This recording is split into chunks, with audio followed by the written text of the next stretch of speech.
Welcome back to the Bourbon Note, everybody. I'm Ben. Got a wheated bourbon on the bar. Let's get into it.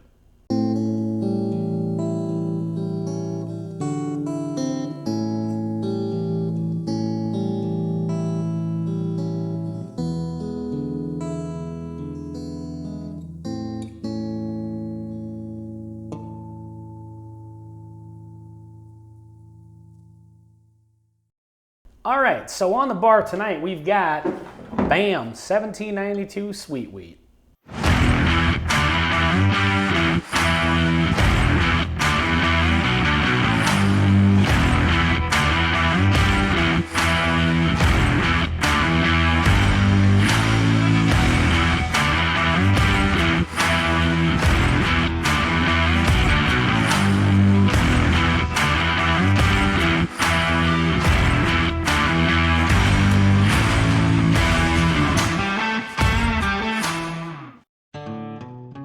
So this one here is actually a repeat review.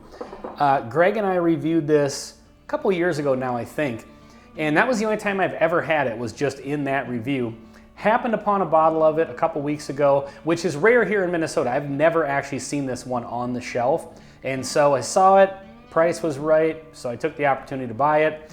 Not really remembering how well I liked it, but you know, I'm a fan of 1792 products, and like I said, it was a fair price, it was MSRP, and we don't normally see them, so took the opportunity.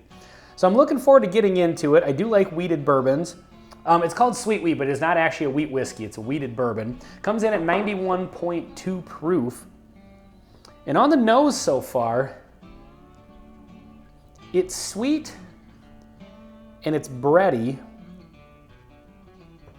as wheaters tend to be. But there's also a little bit of like there's a caramel on it, which is pretty standard for bourbon, but there's an interesting caramel. It's like a little bit of like it's kind of salty a little bit, almost like a, kind of somewhere between like a caramel corn or like a Cracker Jack maybe. You know, Cracker Jack's got like the caramel, but it's like a, I don't know, it's like a salty, sort of different kind of vibe. That's kind of what this has. Little bit of a, kind of that fake vanilla zebra cake, waxy artificial vanilla going on, which is not uncommon. So far on the nose, it's pretty light and thin. Well, let's get into the palate, see what happens. Cheers.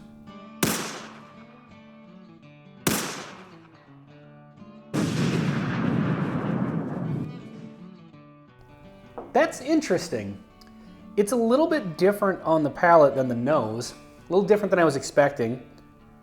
It's light and thin. I mean, the 91.2 proof, I don't think helps this one, but it's not bad, but it is a little bit on the weak side. There's a tiny bit of cinnamon at first, on that first sip anyway. It is a bit kind of tannic, slightly bitter. Let's go in for another sip here. I'm not really getting a ton off of this, to be perfectly honest. I mean, it's not bad, but it's pretty weak. There's a little bit of a black pepper on the finish, which is kind of nice, but it comes across as like, it's definitely too watered down. The proof is too low for it. Even at like the mid 90s, 95 proof, I think this would do better than it is. And again, it's not bad, but I don't know. I feel like there's nothing really standing out about it that's kind of like really kind of worth writing home about, I guess. It feels a little bit off balance. Like this one just doesn't seem to know where it wants to go. Like there's a little bit of caramel, but it's kind of watered down. It's kind of salty, but it's got a bit of a black pepper finish. There's some oak and tannic notes to it, but it doesn't seem like it's particularly well balanced. And I feel like this is one of those bourbons that just kind of is what it is. I don't think you're gonna get taken for a roller coaster ride on this one with flavors. I think the first, second, third sip are all pretty similar, and I just don't think that you're gonna get much out of it. Let's have just one more quick sip here and then final thoughts. So yeah, it's not changing a whole lot. It just kind of is what it is. This is an easy drinking whiskey, so I mean for beginners this would be just fine. It's being a wheater, I always expect a little bit of sweetness. Not that wheaters are without their spice, but you expect it to be balanced with a little bit more sweetness, and I'm just not really finding that in this. This is one of those whiskeys that, like I said, I've never seen it in Minnesota. It doesn't show up here. I know this gets added to like allocated lists and maybe some lotteries and stuff like that.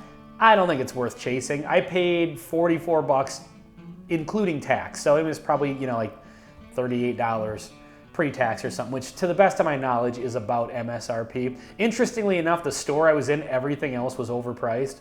And so this was on the shelf. There was like 5 or 6 of them.